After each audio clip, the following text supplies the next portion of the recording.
everyone is ready for the holidays. It is just around the corner. There's a few items I wanted to bring to your attention. We have more Vision Zero municipalities that have signed on since our last meeting. We have Brevard County that has adopted the Vision Zero resolution, as well as the town of Grant Calcaria, the town of Malabar, and the town of Melbourne Village. Also, Brevard County School Board adopted Vision Zero. So basically, the 16 of our cities and Brevard County, as well as our school board here in the county, has adopted Vision Zero. And I have to tell you, I'm so proud. That's just the beginning.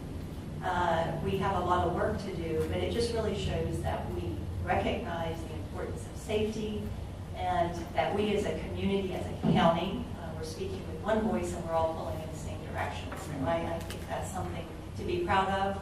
I want to recognize Kim. She has tirelessly worked with each one of the cities. She usually will attend the council meetings and the county commission meeting and give a presentation to explain what Vision Zero is. What does that mean? Because there's been a lot of questions. Well, is this an unfunded mandate? Are we going to have to pay for some things that we really don't have money to pay for?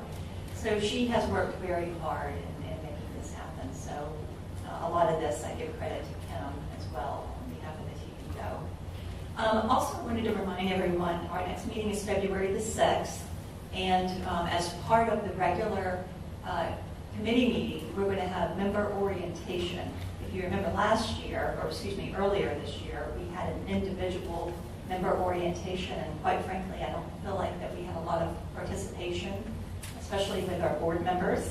And so the TAC-CAC meeting will include part of the member orientation, and the governing board that Thursday will include an orientation for the board members. So we think this might be more efficient. It's important for the new members to kind of understand what we're doing here, and the power and the influence that you have on where we're going as a community. Also, save the date, Ride the Wave to Resiliency event.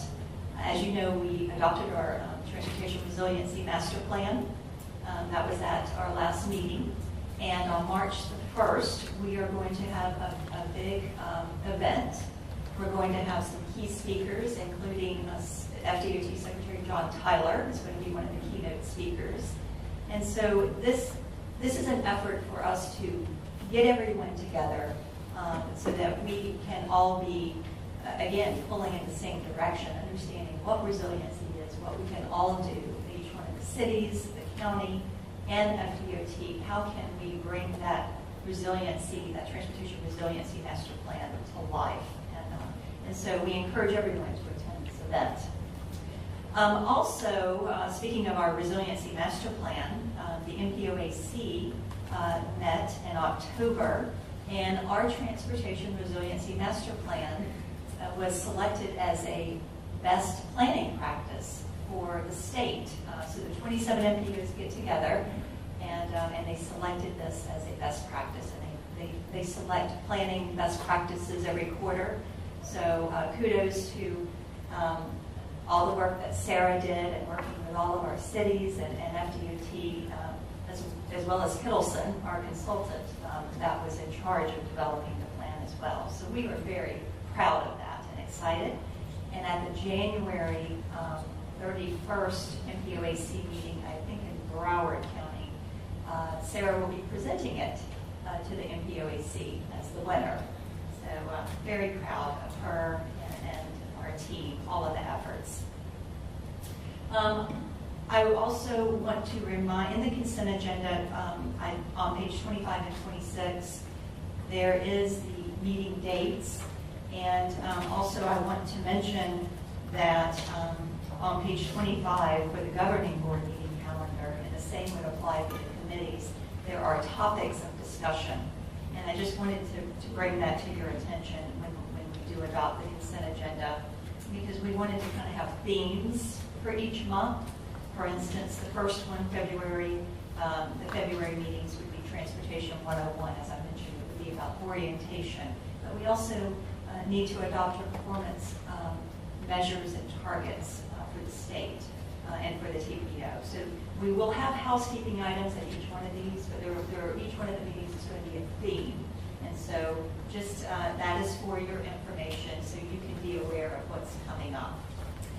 And also a reminder, Kim's retirement party is December the 14th. It will be from 4 to 6 p.m. at Addison Village Club, and you are welcome to come by and say, wish Kim farewell. She has big plans, and I'm sure she's never going to stop. She's just working to the very end. She works so hard. And as I would like to ask Kim if she would like to say a few things, and as she's coming up, the last thing I wanted to mention, we have advertised a new position for our board services administrator. So I know that we've kind of been in flux over the past few months. And of course, Laura and Abby, Sarah, the whole team has kind of picked up the slack without us having that position. So we all pulled together. So thank you for your patience, and we hope to fill that position real soon. So Kim, I will give the floor to you. All right, I promise I'm going to be quick. I was debating whether I even wanted to do this, but I did want to say,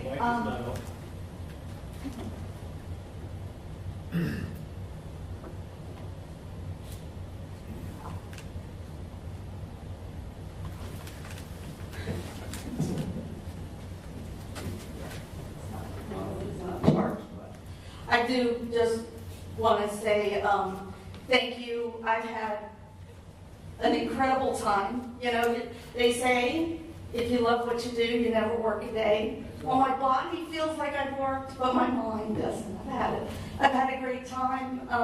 Looking forward to moving on to something else. I have taken a little part-time job beginning in January, but totally different, unrelated field. But I want to thank you all for all your support of the programs. Many of you have been out when we've done education and outreach programs, and thank you. It truly has been a lot of fun.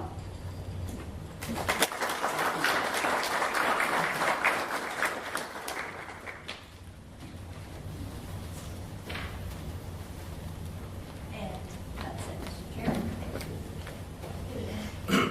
That concludes the Executive Director's report. On to number 4, consent agenda.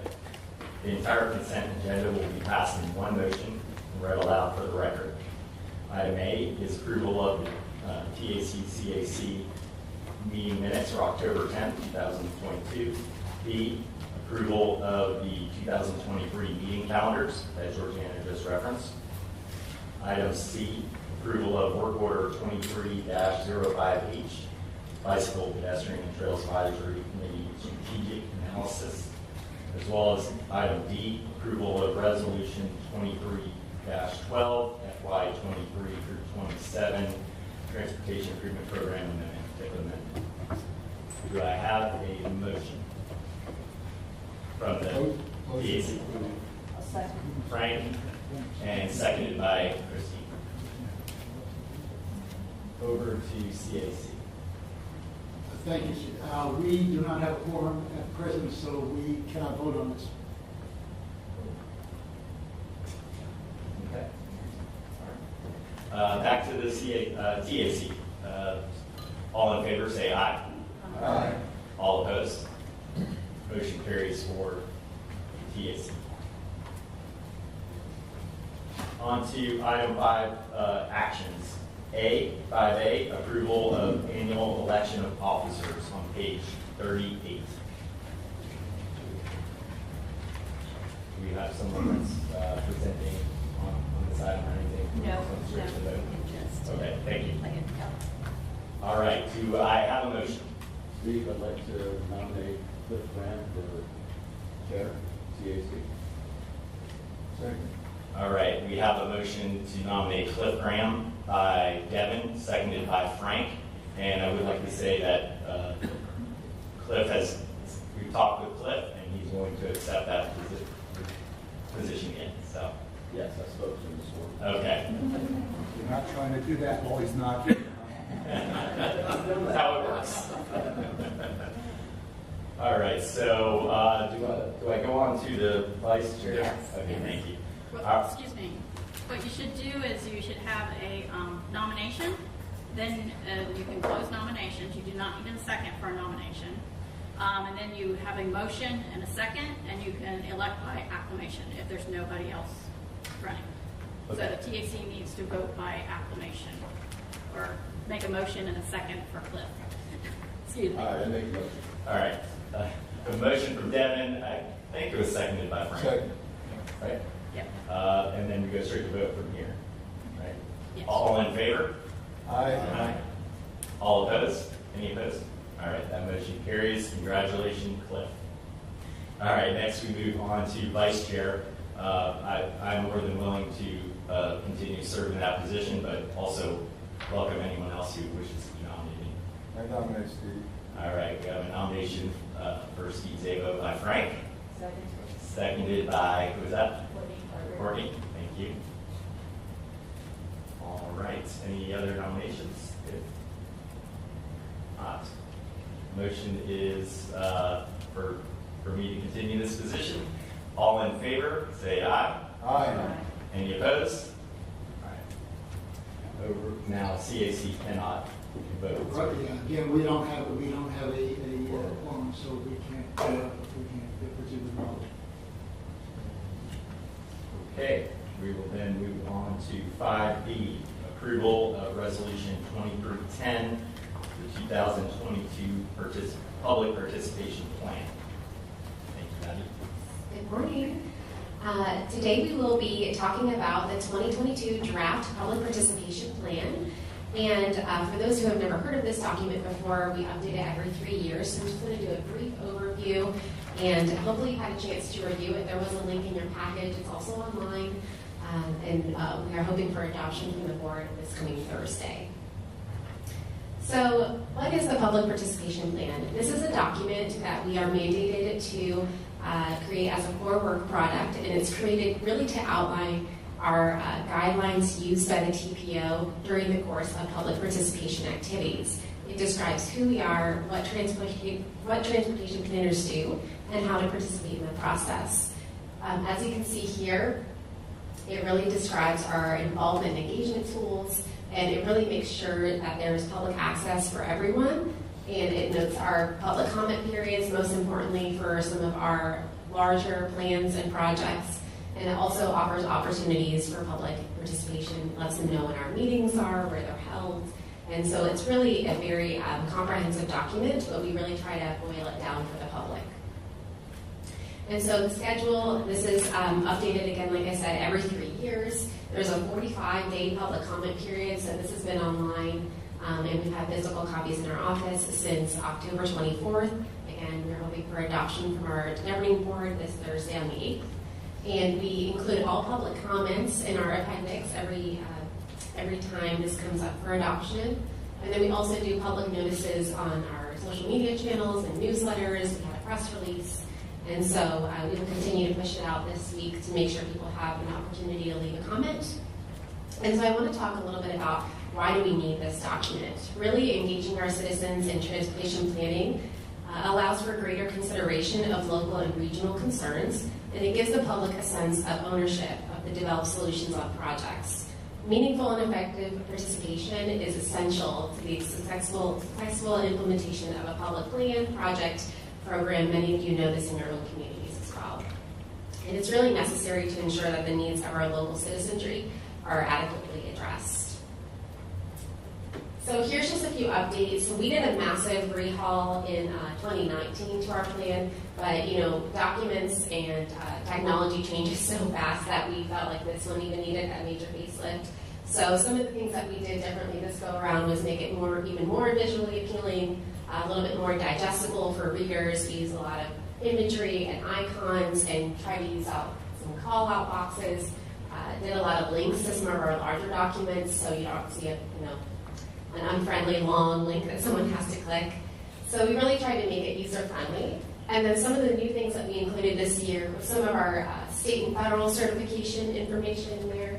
We also included some information about the Infrastructure Investment and Jobs Act, and then some of our local coordination efforts. We also included some of the new tools that we've been using over the past few years since 2019, specifically LinkedIn and Nextdoor. And then we also included the most updated census data so that we could be the most up-to-date when it comes to being reflective in our community of that data. And so in closing, I kind of just want to say that since this was approved in 2019, a lot of the ways that people have wanted to consume information has really changed.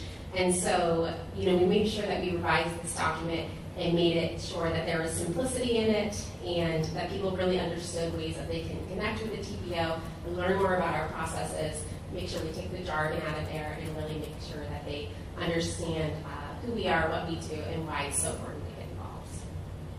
And with that, I'll take any questions. Okay, so the requested action is approval of Resolution 23-10, 2022 Public Participation Plan. Do I have a motion from the TAC? Motion to approve resolution 2310. Motion made by Frank, Second. second by Jared. Vote. Now, does the CAC now have a quorum? No, we're still one short. One short. Back over to the TAC. All right. Yes. Point of order, real quick. Since the CAC does not have a quorum, if I were to prefer to speak on a topic, do I fill out a speaker's card? No, you'll still be recognized to speak. You Thank you, sir. just can't get any voice. Thank you. So it can be discussed? Absolutely. Okay. Yes. Thank you. Good question. All right, back over to TAC. Any discussion? Hearing none. All in favor, say aye. Aye. Any opposed? Motion carries. Yeah. On to item 5C. It's approval of Resolution 23-11, 2045 Long Range Transportation Plan Amendment Number 2. Hi, good morning, everybody. I'm Debbie Flynn. There are occasionally times when Space Coast TPO might find it necessary to amend the long-range transportation plan outside the 5-year update cycle. The Federal Highway Administration identified a correction action during its certification of Space Coast TPO. The Public Transportation Agency Safety Plan and Transit Asset Management targets are required to be included in the long-range transportation plan, as outlined in 23 Code of Federal Regulation 550-324F. Due to the reports being unavailable at the time, descriptions of targets and progress toward achieving targets for both Public Transportation Agency Plan and Transit Asset Management were not described in the system performance report within the Long Range Transportation Plan when it was originally adopted in September 2020. Space Coast TPO seeks to amend the 2045 Long Range Transportation Plan by Resolution 2311. 2045 Long Range Transportation Plan Amendment Number 2 in order to comply with the federal requirements to include in the Public Transportation Safety Plan and Transit Asset Management targets. Their targets are detailed in Attachment A of this resolution. An amendment requires public review and comment in accordance with the public involvement process for the Long Range Transportation Plan amendments. Such notice was conducted with the posting of Space Coast TPO December 8th, 2020 TPO Governing Board meeting notice and included with the meeting agenda posted with the Space Coast TPO website on November 18th, 2020. Space Coast TPO is requesting approval of Resolution 2311, 2045 Long Range Transportation Plan Amendment Number 2, and this is more of a housekeeping resolution. Okay. I have a question. You say transportation asset management, but you also say transit asset management. So which one is it and what's the differences? It's the Transportation Agency Safety Plan, and then there's a Transit Asset Management Plan. They're two separate. Right, but in the third bullet and then your fifth bullet there, you kind of mix the wording. So is there a difference? I'm sorry, there was a typo. yeah, I apologize for the typo.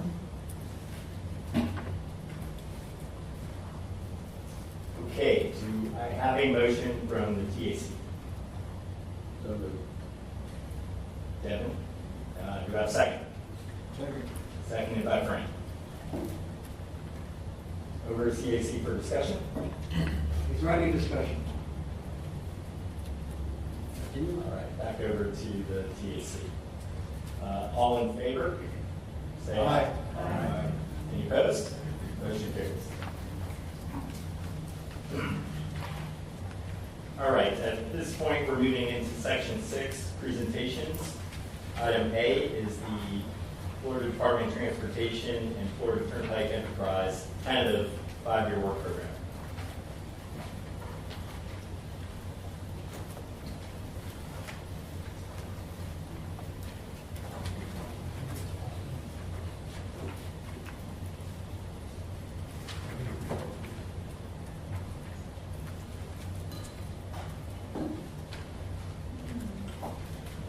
Is it not working? Just whatever not working. I don't think it was, but I'm going to ignore it. Okay, there it is. Okay. Can everybody hear me? Well, good morning. Thank you for allowing me the opportunity to come speak with you today. My name is Lisa Busher, and I am the District 5 Work Program Administrator. And as indicated, I'm here to talk to you today about our 5-year work program for fiscal years 22-23 to 23-24 to fiscal year 2027-2028. So a little bit about the work program. The department's work program is a 5-year listing of transportation needs planned for that upcoming 5-year period. It includes public transit, seaport, airport and rail projects, as well as transportation planning, transportation systems management and operations, or TISMO, engineering and design, right-of-way acquisition, and construction activities. And while FDOT is not the lead agency for the aviation, seaport, spaceport, or transit projects, we do include these projects within the district's 5-year work program. Each district's upcoming 5-year needs are developed in collaboration with our local partners' priorities and are compiled for development of the department's tentative 5-year work program prior to being submitted to central office, the legislature, and finally the governor for review and approval. FDOT manages the work program on a fiscal year basis, with each year starting on July 1st and then ending on June 30th the following year. For instance, the fiscal year 2024 runs from July 1st of 2023 through June 30th of 2024. District 5's work program public hearing and additional resources, including a video that summarizes the process, can be found at the link that is provided here. Hopefully you have that full link in your presentation. It will also be on the final slide. Some key dates just to keep in mind in terms of what happens prior to the work program being adopted on July 1st. We do have a public comment hearing. Our virtual public hearing actually started today. We will have our in-person meeting in the district office tomorrow. And then the public comment deadline is December 23rd of 2022. The Florida Transportation Commission will be holding their public hearing on March the 6th of 2023. And then central office will submit the final tentative work program to the Executive Office of the Governor on March 21st.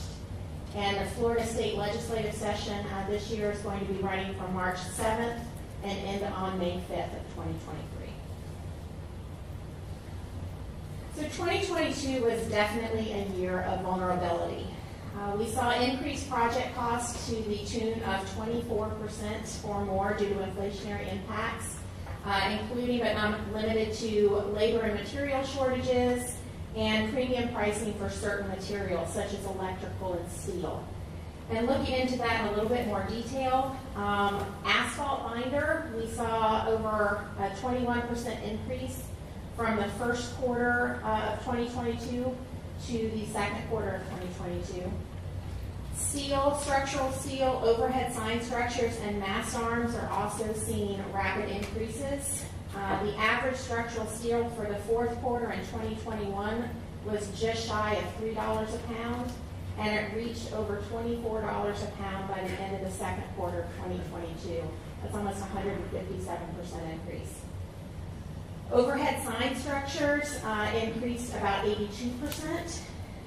Double mast arms average for the first quarter of 2021 was about 73,000 and reached 145,000 by the end of the first quarter of 2022, so another almost 150% increase.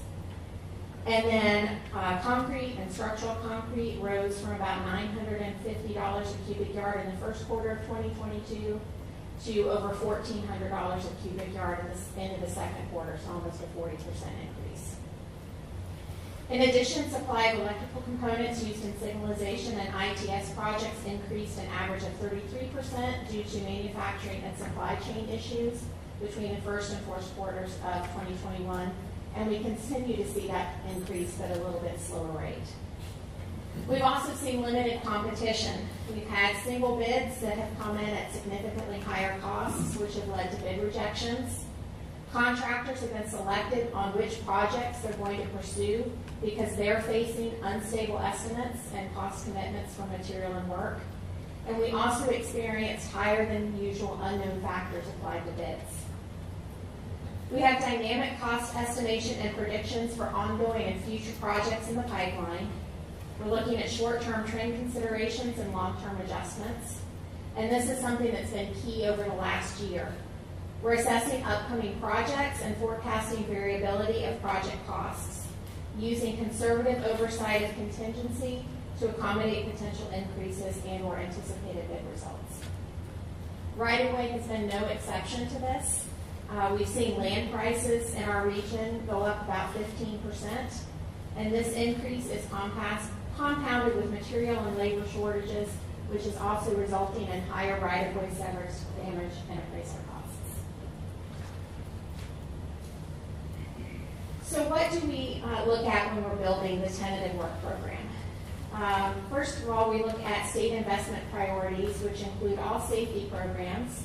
We look at meeting all system preservation and maintenance objectives, including state-maintained bridges, pavement condition of state highways, maintenance of state highways, and transportation system capacity, which includes meeting statutory requirements for public transportation, such as aviation, transit, rail, ports, the Strategic Intermodal System, or SIS, and other state highways and public transportation programs. FDOT's tentative work program plan must be balanced to available resources, such as revenues and forecasts for state and federal sources, including adjustments made based on revenue estimating conference information. We also have to ensure that our program area targets are met. Revenue and allocations did improve this year compared to previous years from the pandemic and post-pandemic impacts. But as I previously mentioned, the challenge this cycle has been the cost increases and material and labor cost adjustments as a result of inflation and supply chain issues. So with this in mind, here are a few highlights relating to funding sources and allocations that support our work program. So we have our resurfacing program allocations, which did increase statewide, and this required redistribution of allocations across the program. Revenue and surcharge projections were adjusted to reflect more conservative growth factors for the near future. Late in 2021, Congress passed the $1 billion Infrastructure Investment and Jobs Act, or the IIJA. You'll also hear it referred to as the Bipartisan Infrastructure Law. And this had a focus on investing in transportation and other public and environmental improvements. Some of the significant benefits to us included extending and increasing formula funding for transportation. FDOT received an additional $3.5 billion, which is about a 35% increase from the prior FAST Act funding. There was new formula programs to improve public safety and climate resiliency. And Georgiana spoke to resiliency earlier. We did get a new funding source, Protect funding, which its primary purpose is for improving resiliency. We also have carbon reduction funding, additional bridge repair funding, as well as funding for electric vehicle programs. And there were numerous additional federal competitive grants introduced. As there's usually more project needs than what is available, and now the costs for the needs are higher, the challenge lies in how to balance these needs against the available funding. The considerations for balancing our upcoming 5-year work program consisted of project commitment and cost increases, leveraging those different funding source availabilities, assessing the different needs for the district. We did limit new projects to safety, maintenance, and preservation, so we did not add any new capacity projects. And we also worked to minimize impacts through any deferrals and deletions in the program. So this table actually now gets down to the Space Coast TPO level and shows the amount of funding that was allocated over the region in the next 5 years of the tentative work program. The additional funding allocated in the first 3 years over the latter 2 years is primarily a function of our resurfacing program. Resurfacing projects are programmed each year for the 3rd year. So this particular cycle, we were programming the 25-26 resurfacing program. Next cycle will be 26-27. So that's why you see a higher weighting of funding in the first 3 years versus the outer 2 years. The significant increase in 24-25 and 25-26 as compared to 22-23 are attributed to increases in resurfacing lane miles and allocations year over year. In addition, outside of the resurfacing, Space Florida has been seeing an increase year over year toward funding. And in fiscal year 24-25, there's about $29 million worth of programming for the I-95 southbound rest area.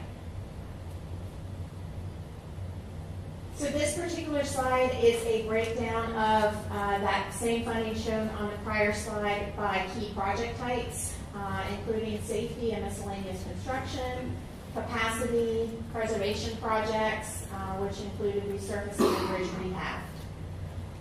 The largest portion of funding, as you can see, is currently directed toward multimodal projects. That includes transit, aviation, seaport, freight, space, and rail.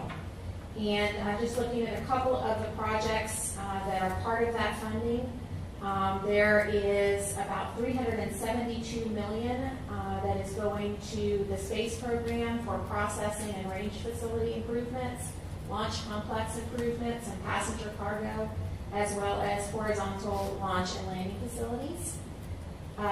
Space Coast Area Transit, approximately $50 million is going to Palm Bay Titusville Capital for fast route. Question? And about $15.5 million block grant for operating assistance. For the airports, there's about $10 million for the Melbourne International Terminal building improvements and just shy of $12 million for the North Side expansion, as well as $3.6 million for the Merritt Island construction hangar. And Port Canaveral is receiving about $57 million for the North Cargo berth improvements. Also included are operational improvements such as signal upgrades, ITS components, traffic control, and the county's traffic management center project, bike ped projects with sidewalks and trails, and other miscellaneous projects including fixed capital, maintenance, planning studies, and landscaping.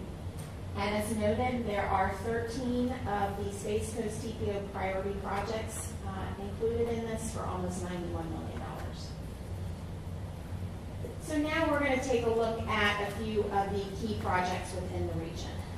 And the first one is the Ellis Road widening project from John Rhodes Boulevard to west of Wickham Road. This project is the #1 priority for both the TPO as well as the Central Florida MPO Alliance.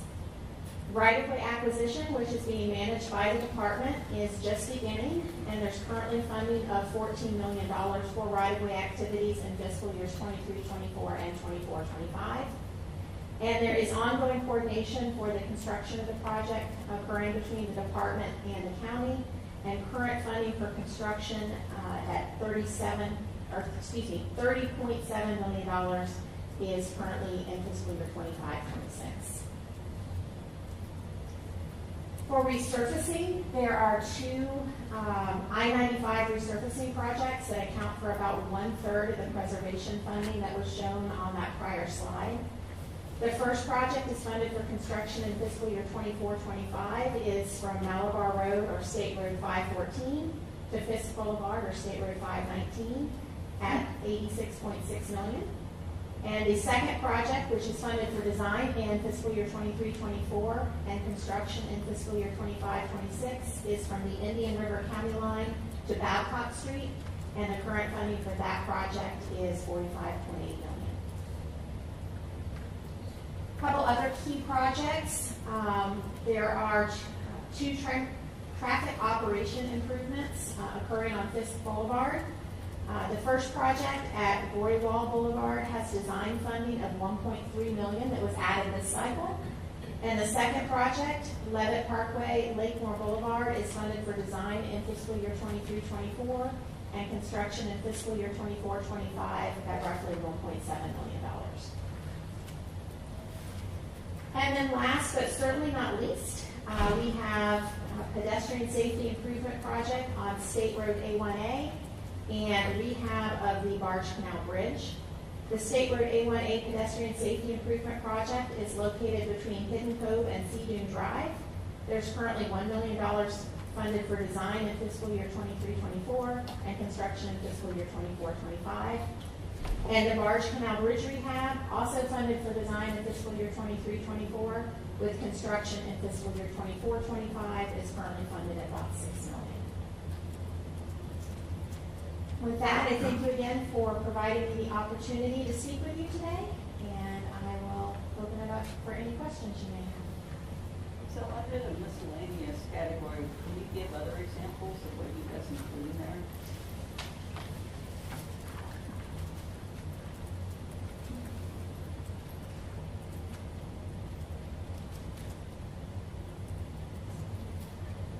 Good question. I'm honestly not 100% sure what is included in that, but I can look into that and get that sent.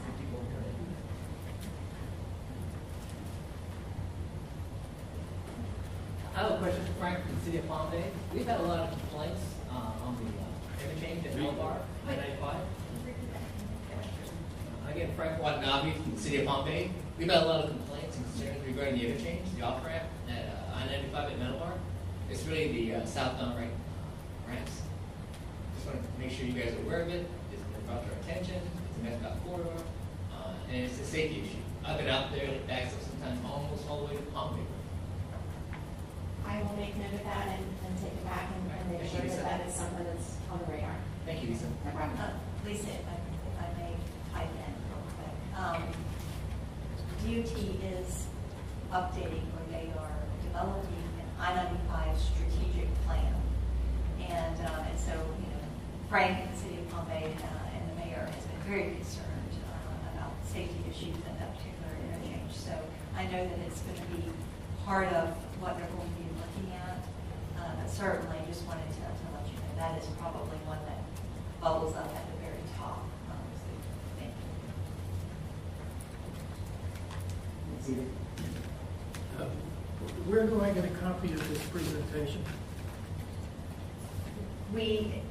This was developed pretty late because, as usual, every year it is up until the Friday before the TAC-CAC meeting, but we did send it out as a reminder, and we incorporated the presentation as a reminder on Friday.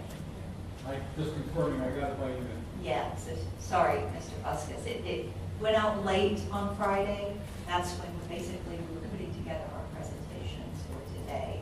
But I can directly send it to you when I get back to the office. I actually have a copy. It would help prepare for questions if we knew what the issues were. It's always difficult when presenting a work program. We are always at the very, very end before the presentation is actually finalized. Right, we actually just finalized the program less than 2 weeks ago, so we've been working on putting the presentations together. You know, as I mentioned, our public hearing starts today, so I do apologize that we didn't get it. Well, there's a lot of data which I find very interesting. I'm a data guy, so I look forward to perusing those in some detail. Any other questions for our turn over to the Turnpike? All right, one more. Any chance with the resurfacing that you're going to take out those test strips? On 95? Again, not something that I am sure of, but I will definitely look into that. Well, at least mention if you drive at a certain mile per hour, it brings out a song, okay?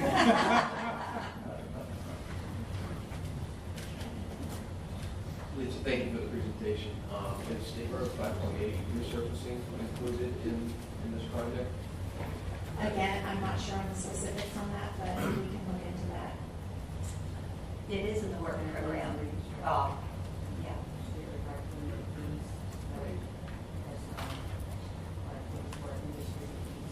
Lisa, just for clarification, so the entire work program tentative is out? Yes, I was just Line getting, item by line item. yeah, I was just getting ready to actually point out the link that is, go back. So the FDOT.gov/WPPH/District 5, that will take you to our work program public hearing site. On that site, there's multiple different ways to pull the data of what projects are included. There's also a GIS layer that you can go out and you can actually click into and see the location of different projects. And just one final question. This is an annual process pretty much every December, right? Yes, Okay. so that we do develop the work program every year, depending on when the legislative cycle is. Next year will actually be an accelerated cycle, so it'll be a little bit earlier. This year was what we call a normal cycle, and so we usually wrap up in the November, December timeframe. Thank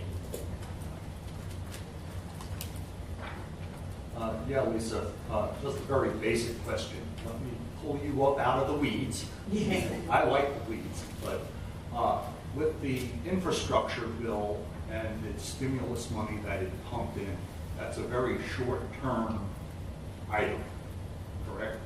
Some of it is, some of it isn't. So, some of the specific funding sources that I mentioned, the protect funding, the carbon reduction funding, those at this point in time are within the full 5-year plan.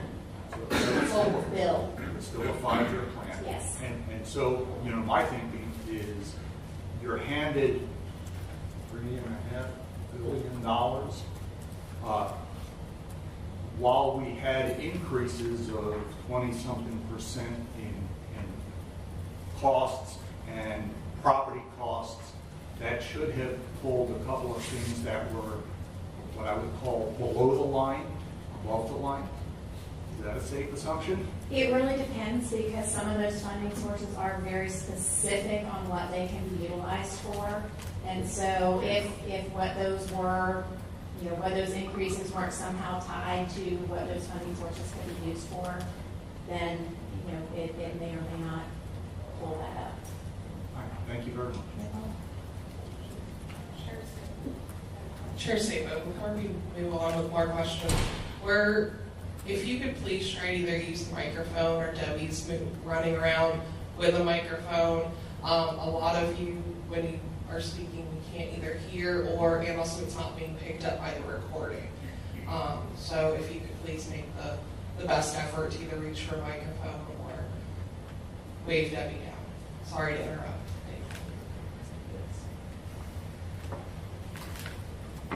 If there's no other questions, I'll go ahead and turn it over to the Turnpike for their portion.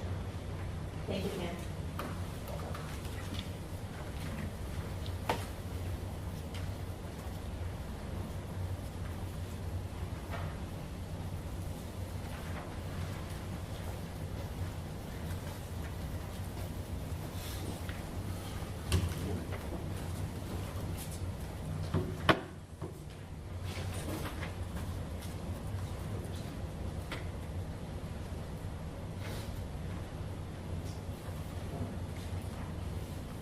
Good morning.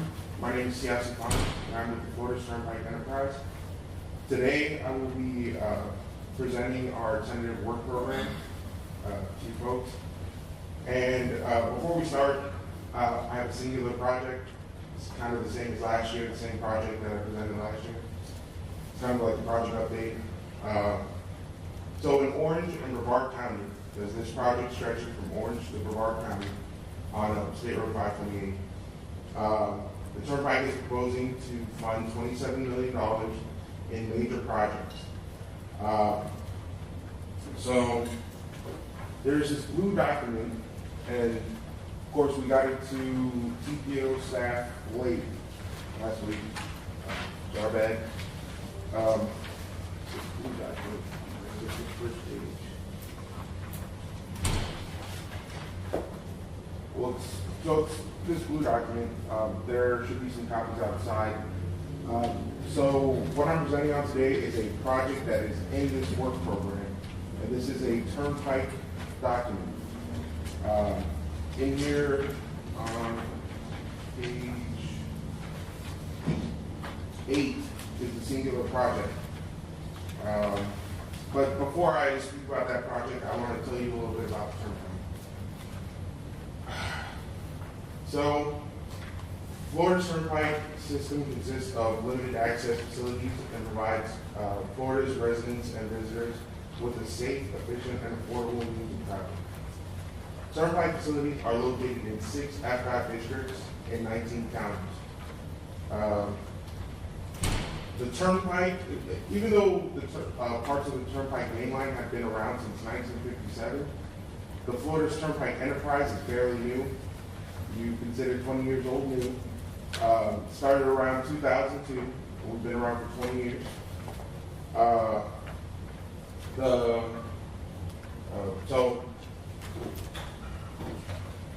As one FDOT team, we follow the department's vision and mission as we help meet the state's transportation needs, ensuring value to customers, protecting investors, and managing the Turnpike in a business-like manner. Speaking of the transportation needs, in the past 20 years, in Florida, we've seen the population grow by 31%, and registered vehicles, that number has risen by 37%. And specific to the Turnpike system, we've seen an increase of vehicle miles traveled on our Turnpike facilities by 80%. So, to help meet the transportation needs, the Turnpike primarily receives user tolls and concessions through our service plazas. With those funds, I'll tell you guys how we spend our funding, how we prioritize using our funding. So, according to our bond covenants, the Turnpike must pay for operations and maintenance to us first. This includes the cost to collect and process toll payments. Then we must pay off the debt on bonds that were issued to construct major projects. The project I'm speaking about today is a major project, or is considered a major project. It should be noted that due to our high credit rating, the Turnpike has historically benefited from some of the lowest borrowing costs in the toll industry. Next, we invest our revenue into renewal and replacement projects. These are resurfacing projects or recurring improvements to our facilities. And then finally, the Turnpike uses the remaining funding to pay for capital improvements. So these are widening projects, our interchange improvements.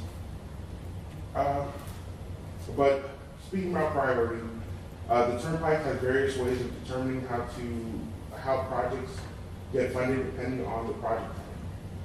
Projects must demonstrate a transportation need and are prioritized accordingly. Each year we looked at observed traffic data and future projections across the entire system. Of course, we take into account environmental and economic feasibility. And stakeholder input is very important, and we're collecting it through the entire process of project development. So now I'll speak about the project. So the project that I'll be referencing is an ITS project, or an Intelligent Transportation Systems Improvement Project on the Beach Line East. It goes from State Road 520 to Industry Road, the Industry Road, Clear Lake Road, State Road 524 interchange. So this project has a new roadway lighting system that will be installed at the interchange of Industry Road, Clear Lake Road, and State Road 524. And the project spans both Orange and Broward counties as I previously stated. Includes installation of fiber optic backbone, conduit, pool boxes, splice bolts, cabinets, switches, microwave detection system, dynamic message signs, roadway weather systems, and closed circuit television. So this project has construction funding in fiscal year 2024. So that's the main project that is in Brevard County. And so going back to this document, of course, we have a singular project in Brevard County, but there are other projects in other areas of District 5. Of course, you go from the Metro Plan Orlando area to the Lake Sumter area, wherever our facilities are. So looking at this document, there are some special features that were introduced last year. Not too sure if I got to go over with you guys too much, but on the first page, these are projects that are currently in construction for this fiscal year 23. So either they're in construction now or they will be in construction within this current fiscal year. And then going to the last two pages, these are tables that show PD design right-of-way funding, but these projects don't have construction funding associated with them, so we put them in the back. The singular project that I spoke of has construction funding within the 5 years, so of course it's part of the the main pages. But these back ones kind of show like the projects that are coming up that you guys can look forward to. Okay. So if you would like a more in-depth document that shows all of the Turnpike's tentative work program projects, I'd like you to visit the FDOT work program public hearing website. It was previously shared on the District 5's final slide. And there you can download the District 5 public hearing report when it becomes available. Turnpike projects in Orange and Brevard County can be found in this document. But with that being said, I'd like to thank you for the opportunity to present you guys. And if there are any questions, I'll take them now.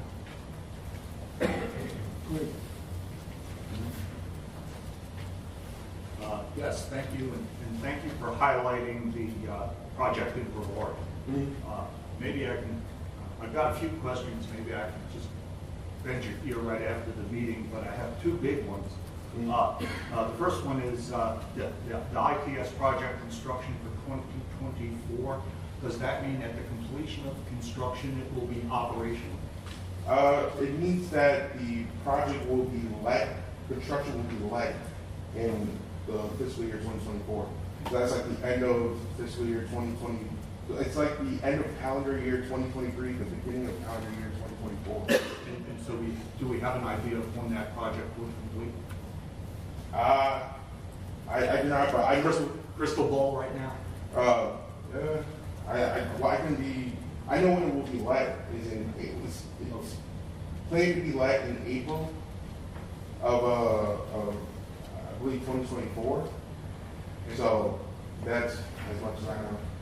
And then the other one, of course, is this would be traffic control management improvement, I assume. And this would affect like hurricane evacuation and assist in launch traffic delays. Yeah, so all our projects are to help with hurricane evacuation and of course improve traffic on our facilities. So, yeah. All right, great. Thank you very much. Adam Kohler, District 1.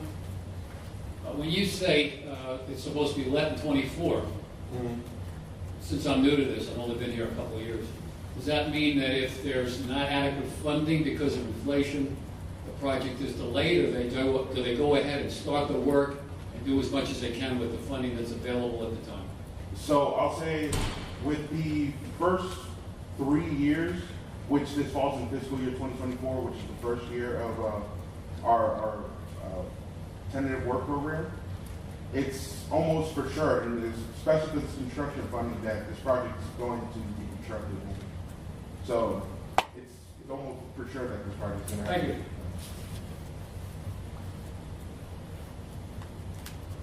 Any additional questions? All right. I have no action on this. Thanks for the presentation. Thank you very much. And thank you, Lisa. All right. We are moving on to 6B, Space Coast TPO funding direction. We're talking a lot about funding today, which is always good. So, as you all know, we work extremely closely with the Florida Department of Transportation on funding every year our list of priority projects. And we also work with them on how best to utilize our federal funding. So when Lisa presents on the work program, she's not necessarily focusing on fund code. She's just putting all the different fund codes together and funding our list of priority projects and preservation of the system. However, for us, it is important that we do talk about fund codes because as a reminder, the Space Coast TPO receives roughly around 5 to 6, sometimes $6.5 million a year, and our federal transportation management area programming, funding. That's federal funding that our TPO governing board has 100% authority on how that money is spent. All right. So in addition, Lisa had mentioned that last November we have the new infrastructure bill was enacted, and of course it included increases across the board for a lot of different of the existing programs and new programs. In addition to our regular allocations, we did receive some additional funding.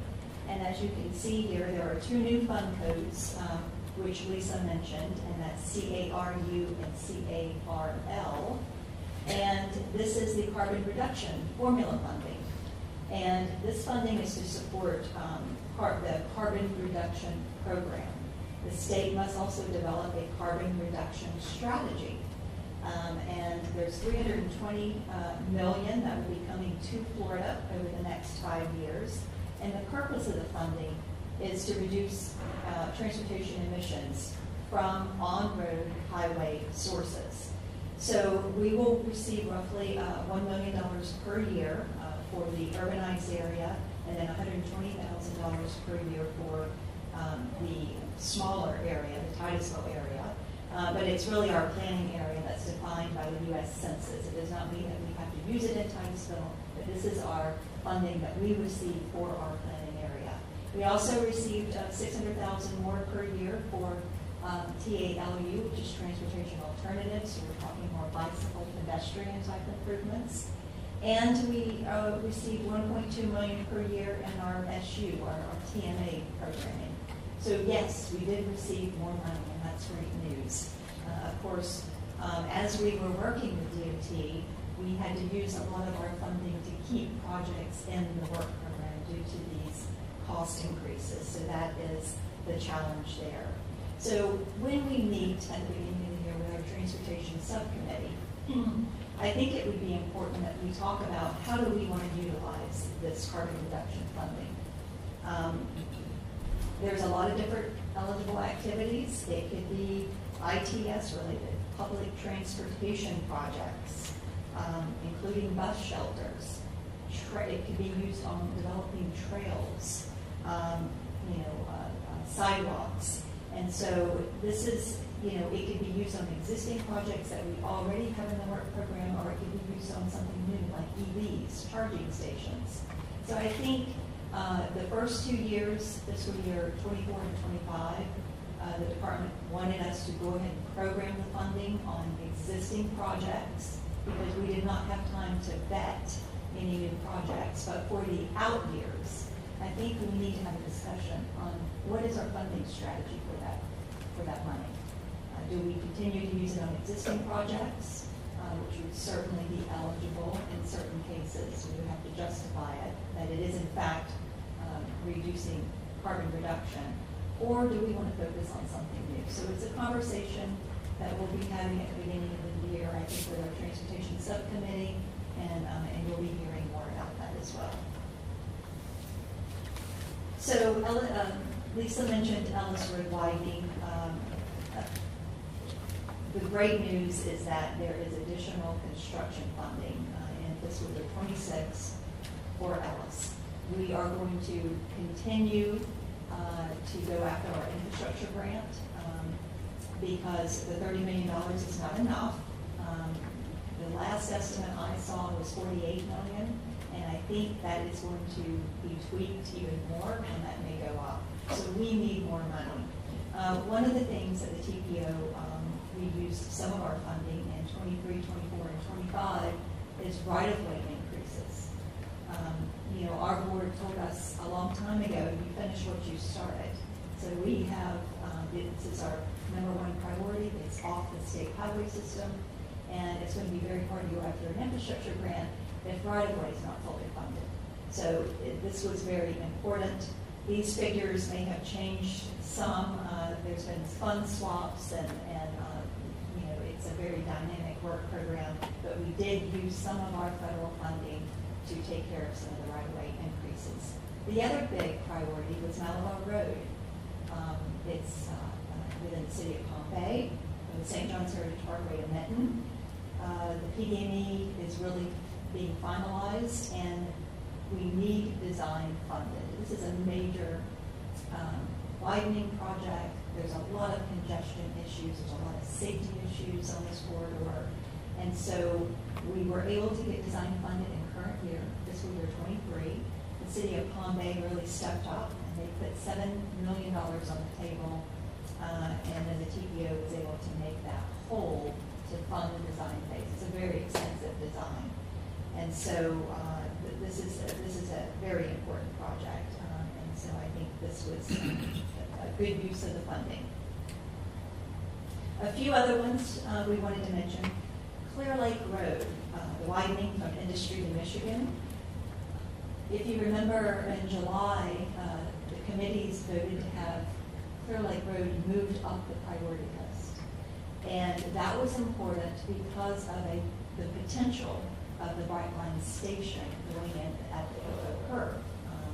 And so when that happened, we realized that the design phase had been sitting on the shelf for 5 years. It was getting very old. It needed to be updated to the latest Florida design manuals, and it needed to be looked at very closely so we could get ready for potential right-of-way. Because this takes a long time. It could take years to get this done, and we needed to start working on this sooner rather than later. And so we funded $1.5 million, along with the department's help. They were going to handle this in-house to update the design phase in fiscal year 23. Due to some sort of restriction, we could not use federal funding on this particular project, so we gave the department our $1.5 million, and they swapped it. They put state money on it and took the federal money and used it some other place. So, we feel that this is important to move forward for the future if we are going to get a station at that location. And that curve really needs to be looked at. Whether it's a roundabout alternative, it needs to be looked at. How are people going to get access to the property behind the Walmart, US 1 528 area? That curve isn't going to be the right way to do it. And so it's important that this move forward. US 1 from Myers Drive to Crane Creek. This is a resurfacing project, but it's also a safety project within the city of Melbourne. This was a project that was important for buffered bike lanes. There were pedestrian signal upgrades, pedestrian curb ramps. And so what the department did was they had a resurfacing project in the area, and they combined it with the city of Melbourne's project. We already had federal money on it. It's a priority project that the TPO funded. And so there was a major cost increase on this project. So we used some of our funding to keep the project in the work program and let it move forward. So it's much bigger than just a resurfacing project on a state road. This is a very important project for safety. And then we have Fisk at Roy Wall. Lisa mentioned that we use our funding for this project. If you remember, this is the Fisk Boulevard corridor study. The City of Rockledge wanted to have and Cocoa improvements along that corridor. You've got various schools up and down the corridor. And so this was an intersection from an operational standpoint that the City of Miller, the City of Rockledge wanted to move forward with. We had our Pilsen, Travis conducted drainage analysis as well as an intersection control evaluation to look at that, to line it up for the funding for design. And so I think the City of Rockledge will be very happy about that. And then I have to just mention the Brevard County Traffic Management Center. Lisa didn't touch on it. We have not federalized this, so there is no TPO money on it, but there was a major construction cost increase due to materials, and this estimate came from Brevard County, a $6.7 million increase. And it is funded with state TRIP funding, Transportation Regional Incentive Program funding that requires a 50% match, and Brevard County stepped up to the table and matched it. And so that's how we were able to make this project whole. Design is all but done, and construction is now fully funded at $16 million. This is a really important project, and we've got the funding in 24. So thanks to the department and Brevard County for making that happen. And then my last slide, and this is really how we would really like to hear, we'd like to get some funding direction on this. Right now there's two efforts ongoing to be proactive in regards to building a passenger rail station here in Brevard. One, we have developed a regional intermodal connections committee. We sent out invitations to various stakeholders. And the whole purpose of that is to build unified partnerships in support of having a Brightline station that accommodates local choices. If we had a station today and people got off the train, where are they going to go and how are they going to get there? We've got to figure that out. Number two, FDOT has an intermodal grant feasibility study, and we are in the process of working with HDR, our consultant, and applying for that and developing the scope. And this study will look at existing and future nodal connections and associated infrastructure needs, and really kind of understand the economic viability of the station. What is the return on investment, the ridership demand, and a potential funding plan, which is going to be important. So these are the two things that we are trying to be proactive and gearing up, and we will be discussing this actually with our Brightline partners this afternoon, as a matter of fact, to give them an update on that. So we have funding in fiscal year 27 and fiscal year 28. The funding is boxed, meaning it's in our reserve box. It's not tied to projects at this time.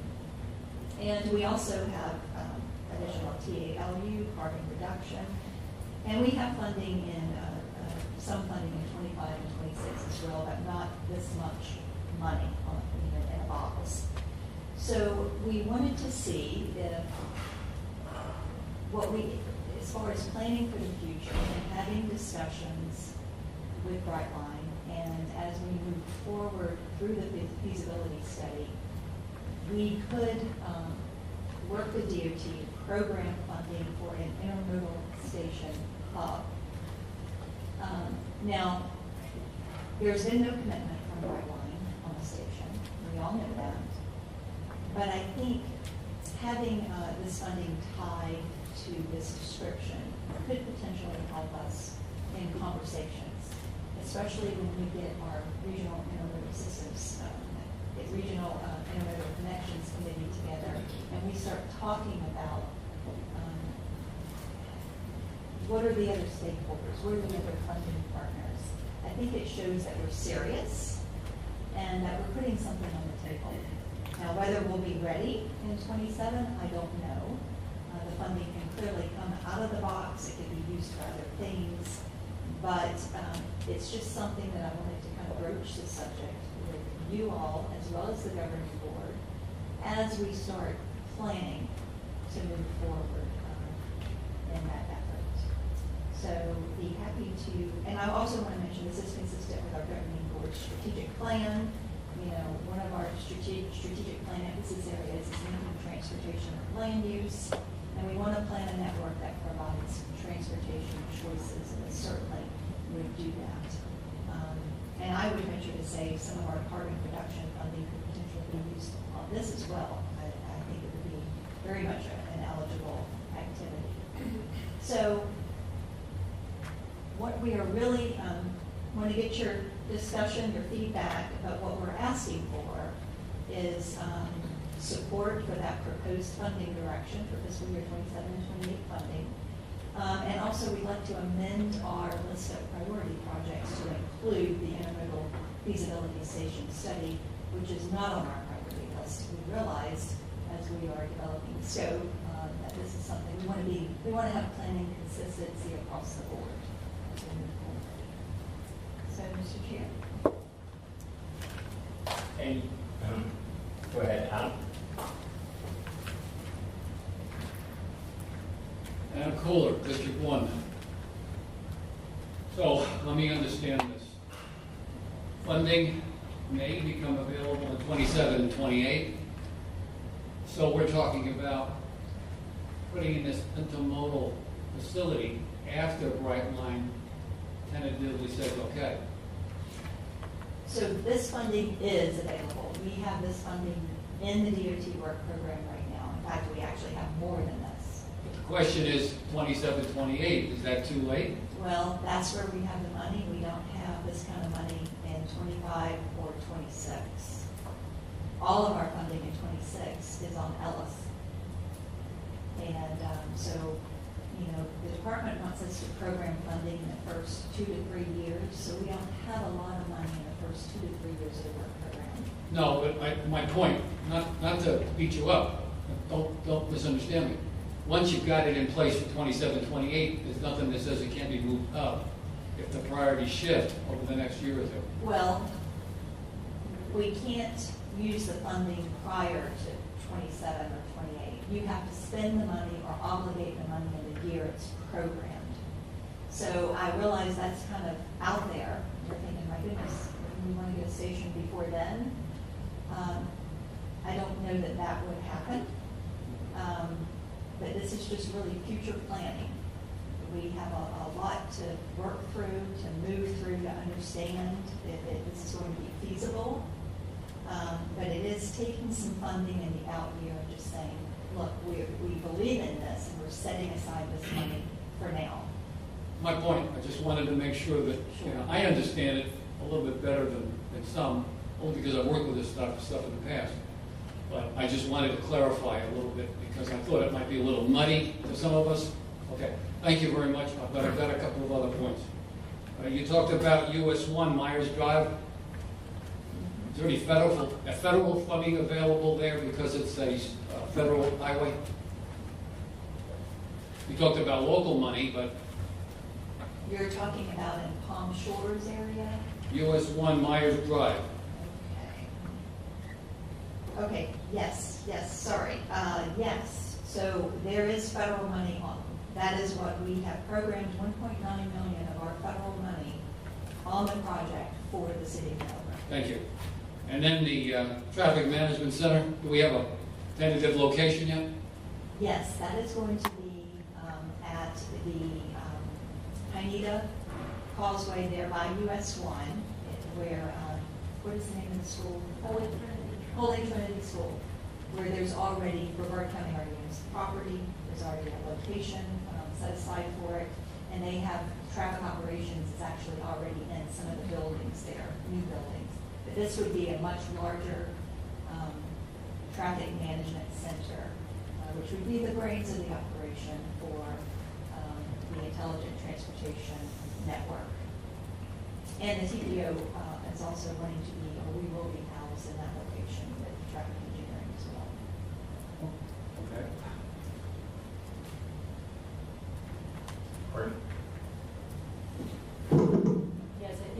very supportive of all the proposed funding projects that you have in there. I'm also very excited to see, doing something for intermodal in 27, 28. I think it's very likely in the future, not in the near future, but in the future that we might get a right line station. I think the buying property there is a good indication. But I think we need to start really looking at not if we can have an intermodal feasibility station, but how we're going to get an intermodal feasibility station. And I think, the area that has been identified by the TPO in the past at the Cocoa area is clearly, a focus I think we should keep. But I think you guys have done a great job in looking into the future, and I think we really need to start looking at this type of priority, because it's game changer. I mean, it really is, and it really does fit in well with the carbon reduction ideas. And I think, if that's built, I will never drive to Orlando again. I will never park at Orlando Airport ever again. I will never spend 45 minutes driving around. I mean, I'm just never going to do it. So I'm really excited for this, largely for personal reasons, but also just from a county-wide, it's a game changer for everyone in the county to get something like this in our area. It's a big deal for the port. It's a huge deal for the airport.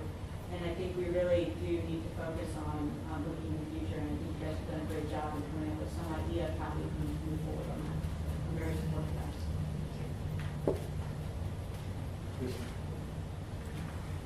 Yeah, congrats to the whole city of Cocoa. We thank you for your support in this.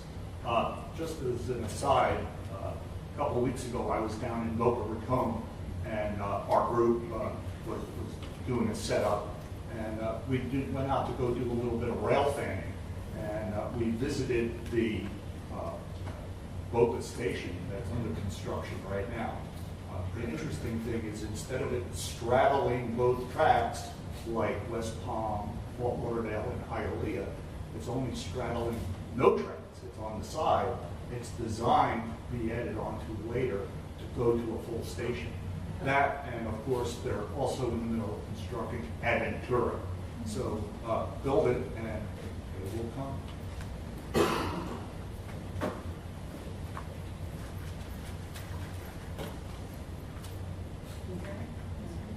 Okay. Two questions with Ellis Road. I guess in fiscal year 24, why is that like $4 million versus the lower amounts in the previous years? There's a significant amount of right-of-way programmed in every year. There was funding in a lot of funding in 23, 24, 25, and just mainly those 3 years. There was some funding in 22 that rolled, so there was a lot of money in current year. I'm not the best at talking about explaining the right-of-way. I know there's a right-of-way schedule. There's certain things that they do in a timeline, and they start out with the appraisals, which is what they are doing right now, and sending letters out to the homeowners, or the businesses. So it's just how much money was needed in that particular year. I know that that's not a good answer, but that's what they needed. Well, that was like almost triple, but the other thing is with the carbon reduction, any chance that any of those funds could be used towards the Ellis Road project?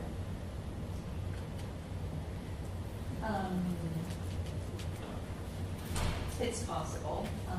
I think that there's not a lot of the carbon reduction funding, and I think that we do in 20. I don't think we need the little bit of money that we would have in carbon reduction. I don't think is going to be enough to really make a difference in the construction phase. I think we just move forward with the infrastructure grant. We had a meeting last week with Brevard County and HDR and an economist, and talked about the things that we need for the application. And we'll be reaching out to not only the businesses in the area, the Melbourne Chamber, to get all that economic data, but also the airport. So I think that we're heading in the right direction. Ellis is really starting to shape up. There's $30 million sitting in the construction phase. The And so we're close. Good, that's what I wanted to We're hear. almost there. Thank you.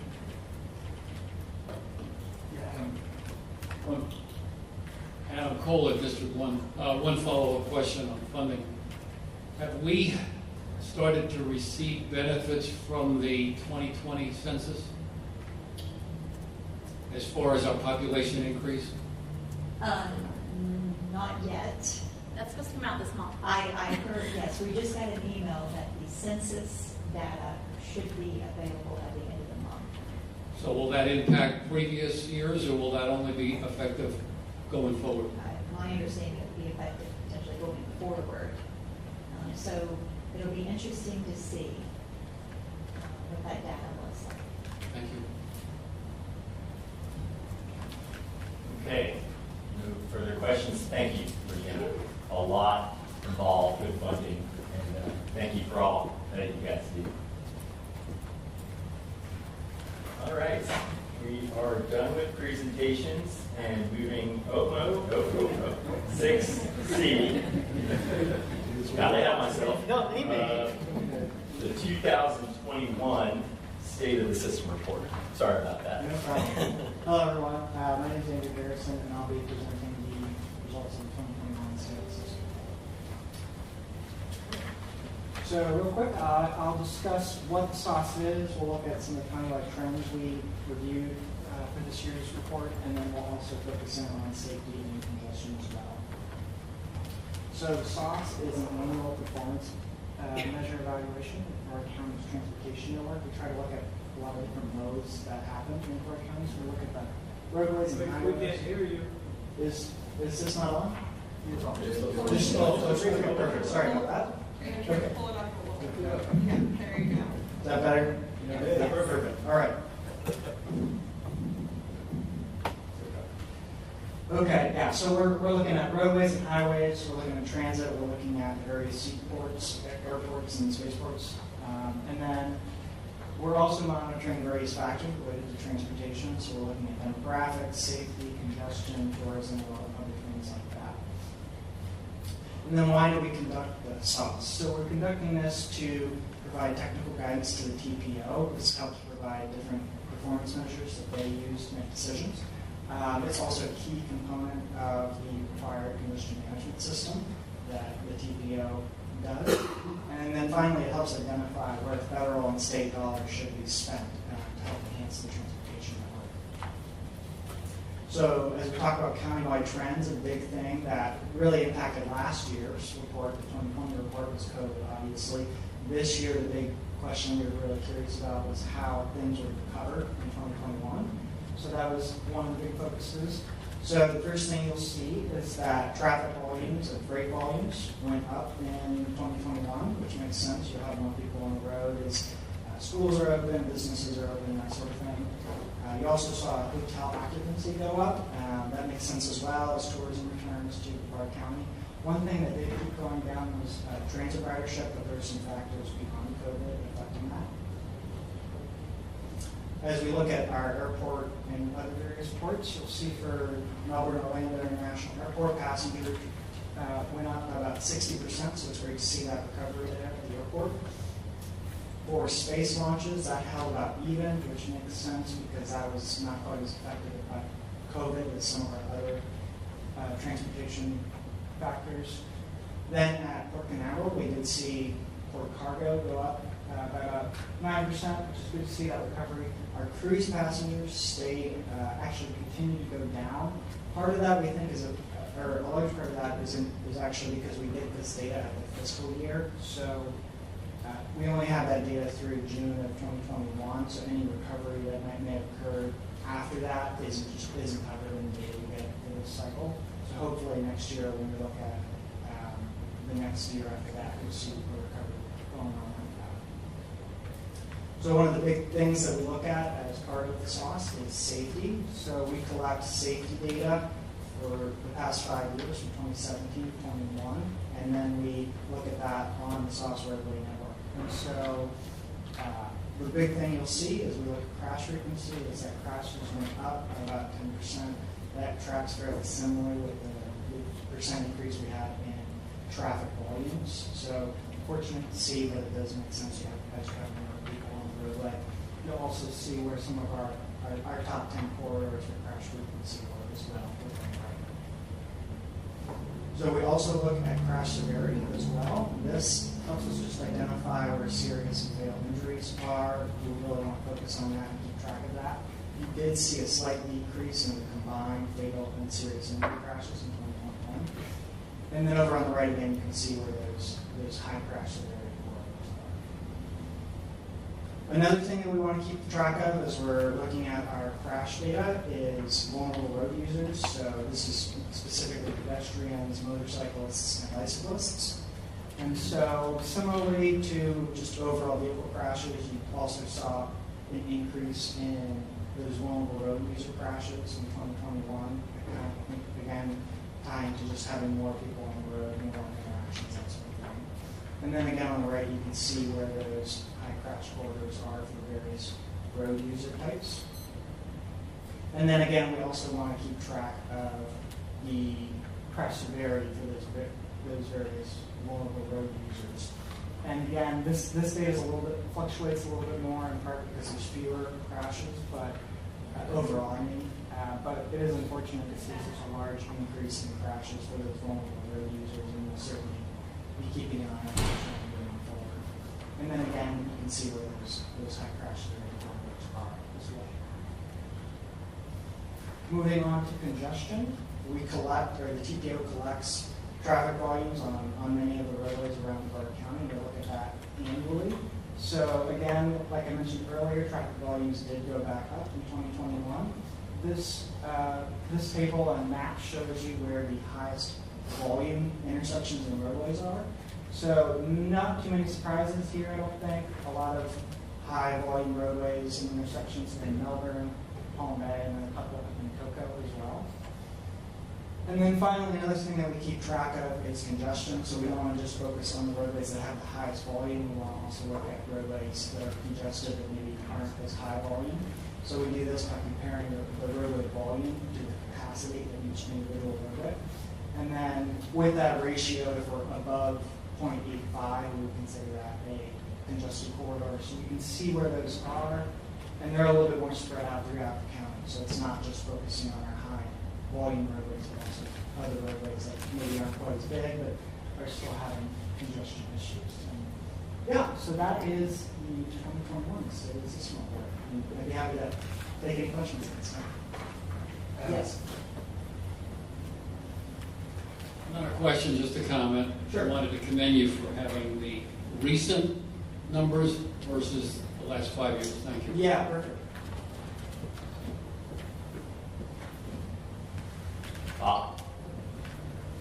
Yeah, I think on the Seaport data, I think we need to look at maybe put an asterisk in there or something, because it was shut down for 18 months, and I think that's what's skewing your data.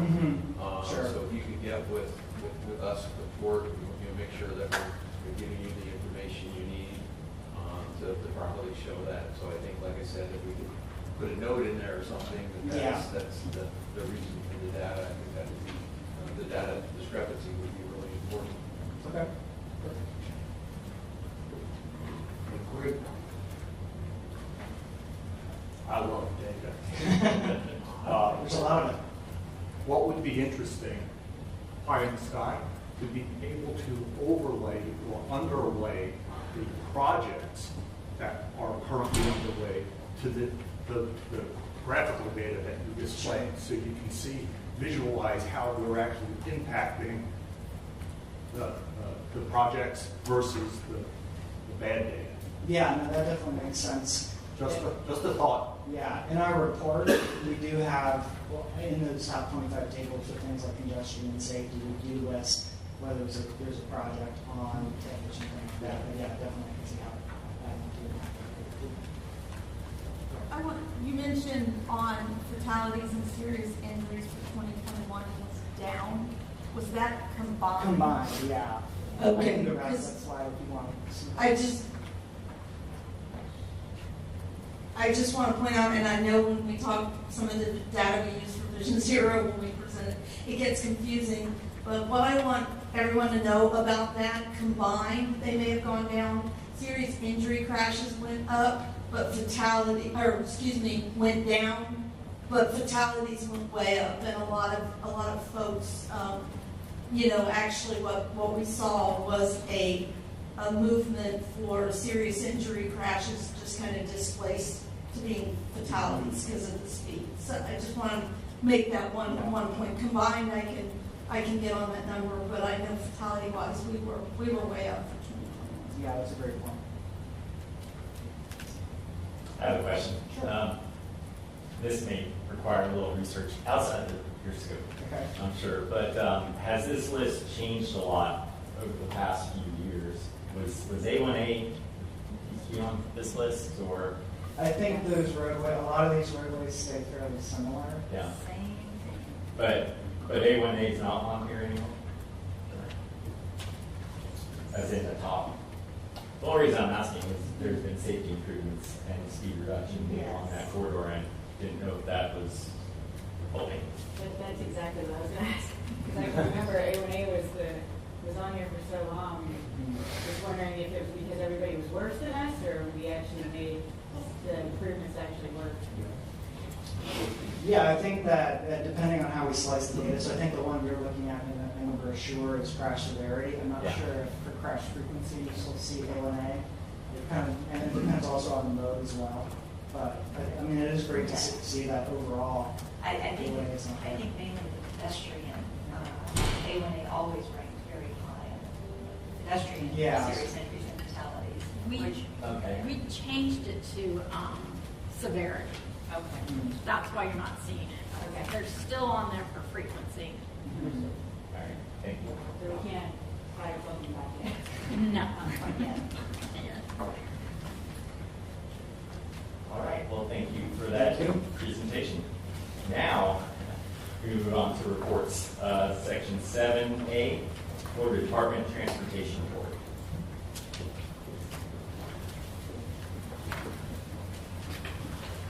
Hi, good morning. I'm Rakeem Henson on behalf of the district office, FDOT district office, the planning office.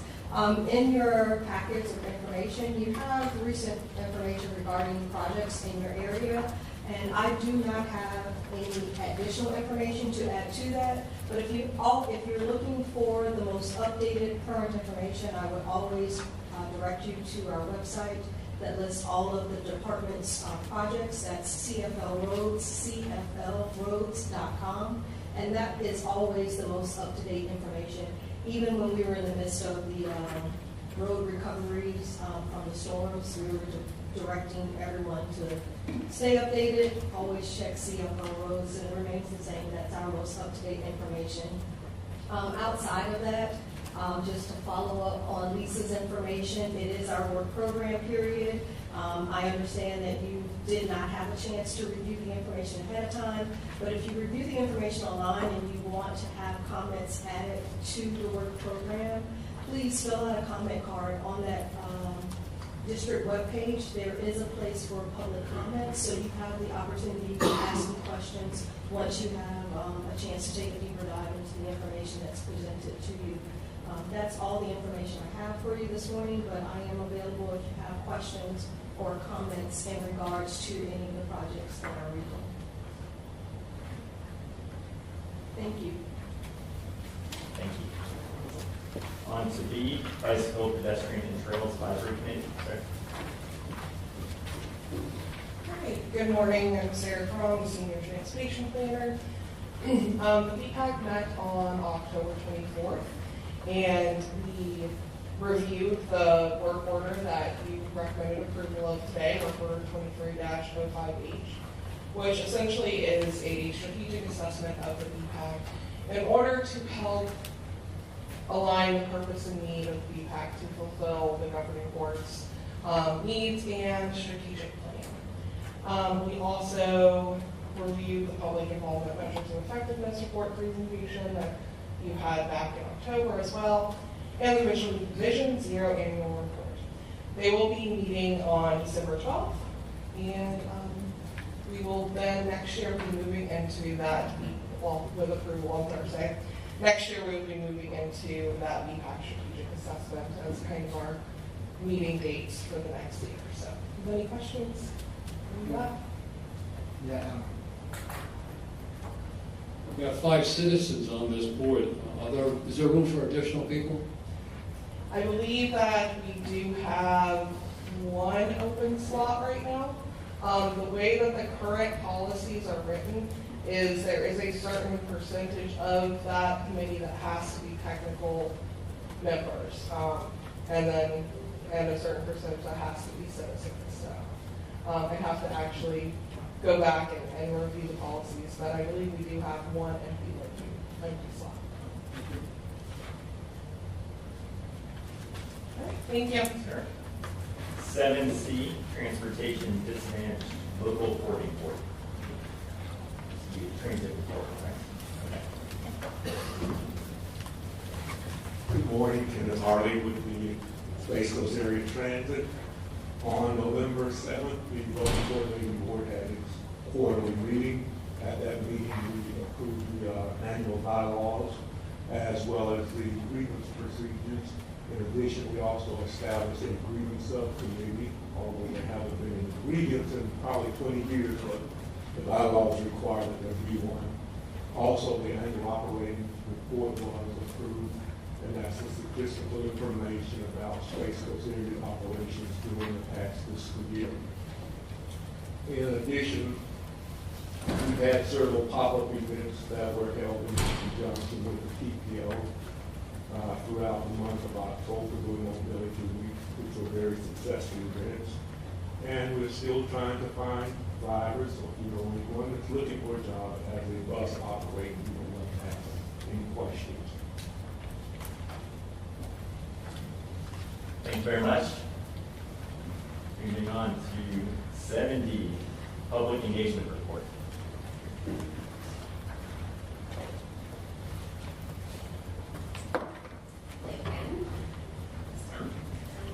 This is the time of year where we always like to review our wins from the last few months, and specifically probably our busiest outreach season of the year, which is October. October is everything month, there's everything week, and we did a lot of things during this month that I kind of want to highlight and just bring to your attention.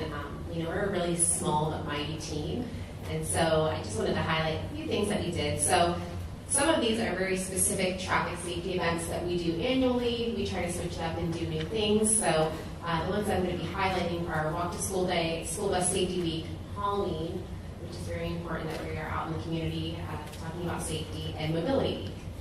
So this year for Walk to School Day, we had students from over 28 different schools participate.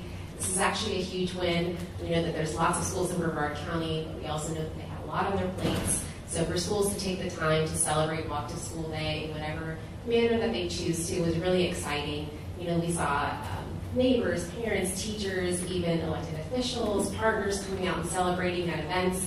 Some walked together to schools, some got their community partners involved, and the TPO, of course, was out at a handful of schools, and we passed out safety goodies, reflectors, and it's really just a great time to realize that there's other modes of transportation to school. We even heard kids say, never thought about walking to school before, and he literally lives 2 blocks away from school. So it's really exciting when you hear that kind of coming from a student.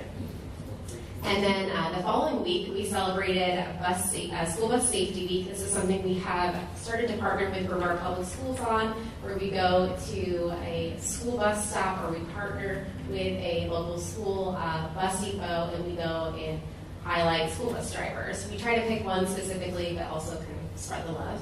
And so this year we had a very early wake-up call to go down to the South Area Transportation Center, where we surprised a 5-year school bus driver, Terry Martin, and we recognized him as a superstar driver during School Bus Safety Week. It's no surprise that they're having a really hard time getting bus drivers, as is Space Coast Area Transit. So we really wanted to take the time to go, and we shadowed Terry, we talked to him, we passed out safety goodies to about 15 students at one of his stops, and we interviewed him a little bit to kind of get a sense of why he likes being a school bus driver. And I think it's really true when it comes to this kind of job. Not all superheroes wear capes. Kids are probably the most difficult they've ever been in time and generations. And so, when we asked Terry what does he think made a lasting impression on a student, he says sometimes all you need to do is ask about their day. And I think that says a lot for our community.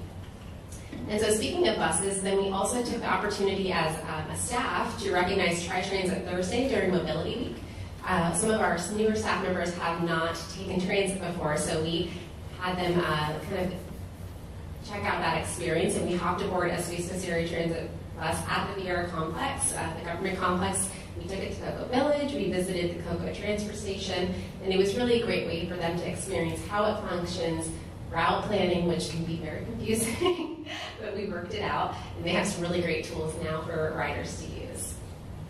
And then lastly, we really understand the importance of participating in community Halloween events. This is the #1 night of the year where children are struck, normally because they're not wearing, reflective clothing, or they're not thinking really, they're focused on the candy, they're not focused as much about safety. So we try to make sure that we are out and about and passing out reflectors and safety goodies. We went to one event where we probably saw 1,600 children this year in Melbourne. So we really make sure that the TPO is a part of the conversation when it comes to traffic safety on Halloween night. And then as far as Mobility Week, this is something that we participate in every year. I think we're really successful and set the bar kind of high in our state. And specifically this year we partnered with Space Coast Area Transit, and I think we were really successful in that we had about 14 events combined. We had 5 news media features, and most importantly, we reached a lot of citizens. That's the goal, to talk about traffic safety, to pass out safety items, and then to spread information about multimodal options. And then lastly, kind of wrapping up fall, on November 20th, we recognized for the second time World Day of Remembrance for Road Traffic Victims. We paused and honored stories that tragically stopped short due to traffic crashes. We read 70 names that were submitted. This is a small fraction of the nearly 500 lives that have been lost in Brevard County over the last 5 years. And this is really an event where we take the time to stand with the families who have been impacted, and we underscore that change is vital. We have Vision Zero now. It's a continuing conversation, and that actions and behavior can change a life. And in coordination with this event, we launched a social media campaign called For the Love Of, where we invited families to share the story of their lost loved one, of who they were in life, not in death. A lot of times, people consider these deaths to be a statistic, something that's swept under the rug, makes a news headline for one day, and then it's gone the next. So we gave the families an opportunity to submit their stories of who has been lost on our roadways, and it was really impactful, got a lot of attention across the state. And so we realized how important it is making an impression on humanizing these deaths. As far as upcoming items for public education, this time of year we always see crashes due to the holidays. Many drivers are out there driving buzzed or drunk or high, and this is just unacceptable. So we plan on partnering with NHTSA, the National Highway Traffic Safety Administration, to highlight the importance of driving sober. And as always, if you're not following us on social media, please make sure that you give us a like or follow us for more information.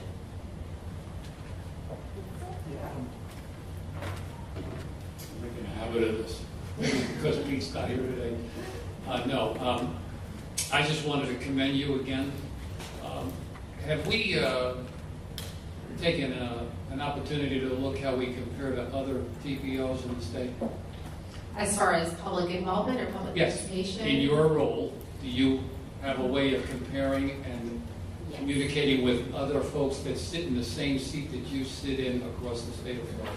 Yes, we have a public involvement working group for metropolitan planning organizations. So, where we sit, there's a few TPOs that have a sole public involvement officer, which is I am. I'm thankful that I also have Kim, who's an education safety coordinator. Not many TPOs have that as well. We do the work of a large TPO. We get recognized a lot for our public participation, which is fantastic. That's the goal. The goal really is to educate and to have that in our own area. We are small but mighty. But yes, I frequently talk with other public involvement officers across the state, and we've given advice to other TPOs on how to work on their public outreach methods and strategies. So we're very much in the loop when it comes to that. And I just want to thank you for bringing that up. I was at the MPOAC at the last meeting, and one of the FDOT directors from Forward Pinellas complimented Abby and said, you know, she's one of the best in the state. And he follows how she presents a story. You know, it's about, there's an art to it, and she does excellent work. So we're very proud of the work she does. My purpose is not because I know Abby personally, it's just that she has had a tremendous impact on me for the last 2 years since I've been serving. And oftentimes we get lots of complaints. I was in the military for 20 years, and people don't hesitate to complain, but they rarely come up afterwards and say thank you. And Abby probably doesn't like all of this attention, but I just don't like to let it go. Thank you very much. Thank you. Finally, local government report. Anyone have any information they'd like to share? Well, before we adjourn, just want to again congratulate Kim on her upcoming retirement. Not all this can make it to the party, so definitely want to say thank you. And with that, we're adjourned.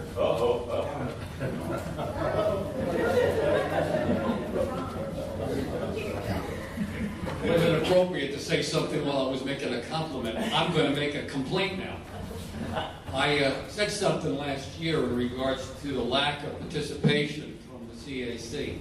And I want to make a public record of this so that it's brought to the attention of our government officials on Thursday. Out of 24 primary positions on the CAC, there are 8 positions unfilled. And notably, District 2 and District 3. There needs to be a way to go out and find folks that are interested in serving on this board. I happen to fall into this thing. I was looking at a report from Rita Pritchard's website, and I noticed that there were a whole bunch of positions that she was responsible for keeping filled. And when I saw TPO, I had recently witnessed a wall going up near my neighborhood on Highway 95. And I thought, is that really going to reduce the noise level for our community? The point that I'm making is that I suddenly found myself interested in this body, and when I started coming, I wasn't even serving in a primary role. I wasn't even an alternate at that point, but I came to 3 meetings, and I was hooked. And what we need to do, because I can't do it, even though I'm retired and I have lots of time on my hands, my wife will disagree with me on that comment. It seems that I'm busier now since I retired from the military almost 28 years ago, and my second job 3 years ago. But I want to be engaged in the community in some way. I'm not looking for public office. My wife doesn't want me to be a politician, so I'm doing the next best thing. But there's got to be a way for us to get the word out. And I think Abby can have a big part in this, in finding folks that are interested, because it brings to the attention of the public to let them know about us. Because some of you might think, well, why am I here? Some of you have to be here because you've been assigned to come here. But some of us are volunteers, and sometimes you can do an awful lot and not get any recognition for it.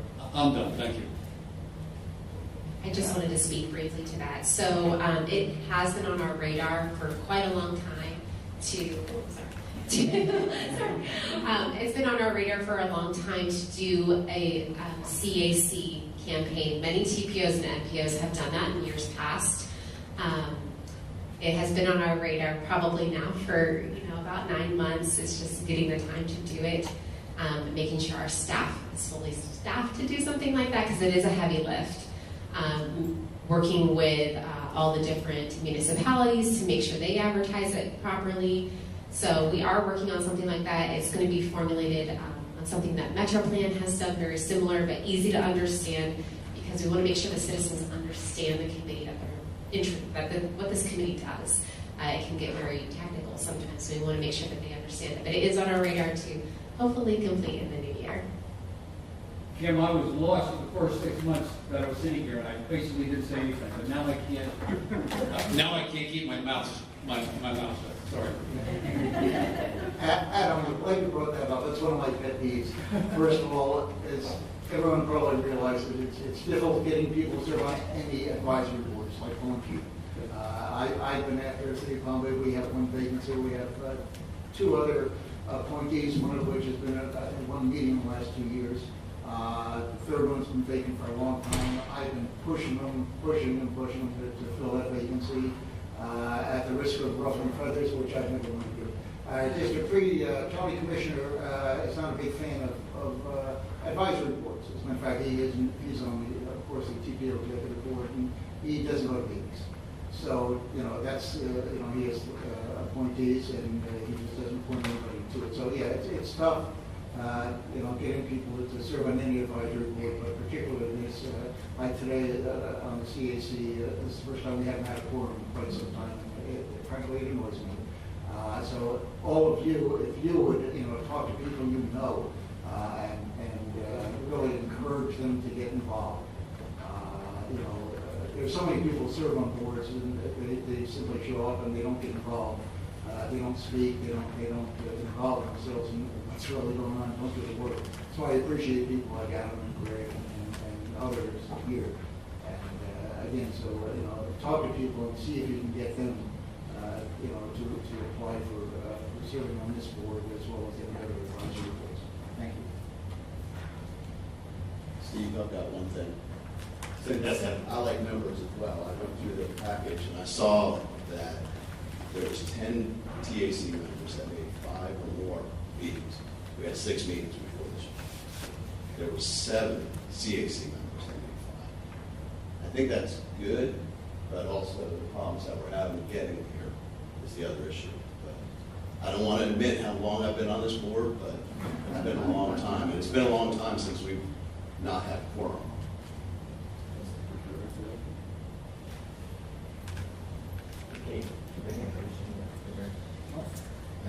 All right. Just before we do that, just a reminder, our next meeting will be February 6th. Everyone have a safe and happy and healthy holiday season. And we'll see you next year.